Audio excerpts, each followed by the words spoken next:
변박 목사의 아침 묵상 2024년 3월 12일 화요일 아침입니다. 오늘은 요한계시록 17장 1절로 5절까지의 말씀을 통해서 실체를 보여주시는 하나님, 이런 제목으로 말씀 묵상의 은혜를 나누겠습니다. 어제 작은 교회를 신방했습니다. 27년 만에 받은 신방이라며 너무 좋아하시는 목사님과 장로님의 환대를 받으며 신방 예배를 드렸습니다. 장로님께서 늘 예배 전 찬양을 인도하신다고 하시며 신방 예배도 찬양 인도를 해주셔서 감사했습니다. 열정과 순전함으로 27년을 달려오신 목사님과 장로님의 사역이 너무도 아름다웠고 주님의 기뻐하심을 느꼈습니다. 주님 축복하소서, 새로운 기름 부음으로 후반전 사역에 힘을 더하소서 기도하게 됩니다. 연일 계속되는 신방에 허리가 좋지 않은 아내가 많이 힘들어합니다. 함께 해주시니 큰 힘이 되는데 마음은 있어도 몸이 따라주지 못해 어려움이 있습니다. 주님, 아내의 허리를 붙잡아 주소서, 치료하소서 고백합니다. 오늘은 중보기도 세미나와 베스트셀러로 시대 읽기 독서 토론이 있고 웨이브리즈 플랫폼 담당자 면접과 저녁에는 다음 세대를 살리기 위한 예배 회복을 위한 예플루언서 과정을 3개월간 열게 됩니다. 전홍재 목사와 김영현 목사를 중심으로 해서 강사님들까지 연결하여 금년 새로워진 스페이스 R 사역이 진행됩니다. 주님이 축복하시고 인도해 주시기를 소망합니다. 특히 오후에 있을 웨이브리즈 플랫폼 담당자를 뽑기 위한 면접의 시간, 하나님이 보내신 사람을 분별하는 지혜가 있기를 기도합니다. 소망은 혼자서는 이 일을 감당할 수 없어 최소 2명의 사람이 필요하지만 현재의 재정으로는 감당할 수 없어 이런 상황을 이끌 수 있는 사람이어야 합니다. 주님, 우리를 너무나 잘 아시는 주님께서 필요한 사람을 보내주옵소서 고백합니다. 이날 주님은 어떤 말씀을 통해 나를 인도하실까? 7번째 대접 재앙이 쏟아지고 나서 사도 요한은 7 천사 중 하나의 초대를 받아 큰 음녀와 그를 따르는 무리들이 받을 심판을 보게 되었습니다. 1절, 또 7 대접을 가진 7 천사 중 하나가 와서 내게 말하여 이르되 이리로 오라. 많은 물 위에 앉은 큰 음녀가 받을 심판을 내게 보이리라.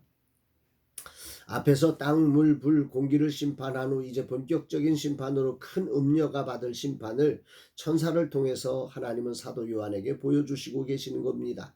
그런데 이 큰 음녀를 본문은 이렇게 표현하고 있죠. 많은 물 위에 앉은 큰 음녀다. 메시지 성경은 이 부분을 번역하며 많은 물 위에 보좌를 두고 앉았더니라고 했습니다. 이 음료를 어떻게 해석할 것인가 매우 중요하겠지요. 여기서 많은 물과 큰 음료는 1차적으로 많은 백성과 로마를 상징하는 것으로 봐야 합니다. 그러므로 음료가 많은 물 위에 앉았다는 것은 로마가 많은 백성, 많은 나라를 지배하면서 그 위에 군림한 모습을 떠올리는 거죠. 물론 이 로마는 미래에 있을 전 세계 사람들을 지배할 세속 종교를 이용할 어떤 권세자, 적그리스도를 표현하는 것이라고 볼 수 있습니다. 그들을 향한 심판을 하나님은 사도 요한에게 보여주려고 그를 초대한 것입니다. 많은 요한계시록 해석자들이 무서움에 초점을 맞추어 요한계시록을 해석하지만 그 당사자인 사도 요한 입장에서 보면 이 장면은 로마의 핍박에 힘겨워하던 사도 요한을 하늘로 초대해서 그 대적자들이 이렇게 심판당할 것이라고 보여주는 기쁨의 환상이라는 사실을 분명히 알게 됩니다. 아멘입니다. 2절 말씀, 땅의 임금들도 그와 더불어 음행하였고 땅에 사는 자들도 그 음행의 포도주에 취하였다 하고, 땅의 임금들과 땅에 사는 자들도 음행의 포도주에 취하였다. 여기서 말하는 음행의 포도주는 바로 황제 숭배 사상을 로마 시대에 드러냈던 거죠. 그리고 그 부패했던 많은 그 우상 숭배의 사상들이 정말 난무했던 시절이니까 거기에 빠져버린 많은 사람들을 의미할 것입니다. 음행의 포도주에 취하였다는 것은 로마 제국의 그런 우상 숭배, 각종 부패한 풍조에 휩쓸려서 거짓과 제약에 땅에 속한 자들이 도취해 있었음을 의미하는 것입니다. 이 말씀은 큰 음료의 음행에 마시고 취한 땅에 속한 자들에게도 내릴 심판을 보여주겠다, 이런 얘기를 요약해서 하는 거죠. 3, 4절로 넘어가 보면 곧 성령으로 나를 데리고 광야로 가니라. 내가 보니 여자가 붉은 빛 짐승을 탔는데 그 짐승의 몸에 하나님의 이름을 모독하는 이름들이 가득하고 7 머리와 10 뿔이 있으며 이 여자는 자줏빛과 붉은빛 옷을 입고 금과 보석과 진주로 꾸미고 손에 금잔을 가졌는데 가증한 물건과 그의 음행에 더러운 것들이 가득하더라 말씀합니다. 정말 그 하나님이 성령으로 요한을 이끌어가서 이 놀라운 광경들을 이제 그 보여주고 있는 거예요. 성령이 사도 요한을 광야로 이렇게 이끌고 그곳에서 붉은 짐승을 타고 있는 한 여자를 보는데 하나님을 모독하는 말로 가득 차 있는 그 짐승은 7개의 머리와 10개의 뿔이 있었다고 그래요. 그리고 짐승을 탄 여자는 자주색과 붉은색 옷을 입고 금과 보석과 진주로 치장하고서 손에 금잔을 들고 있습니다. 이 금잔에는 그런데 그녀의 온갖 더러운 음행들로 가득 차 있는 이 더러운 것들이 그 금잔 안에 담겼다는 거죠. 그러면서 5절에 그의 이마에 이름이 기록되었으니 비밀이라 큰 바벨론이라 땅의 음녀들과 가증한 것들의 엄이라 하였더라. 그 짐승을 탄 여자의 이마에 큰 바벨론이라 땅의 음녀들과 가증한 것들의 엄이라는 비밀의 이름을 기록하고 있었다. 이 말씀을 우리가 주목해서 보아야 할 것은 로마 군인의 군복과 기병의 군기색이 붉은색이었다는 사실입니다. 그러니까 붉은 짐승은 로마 제국을 상징하는 것이고 마지막 때로 적용하면 적그리스도를 가리키는 것입니다.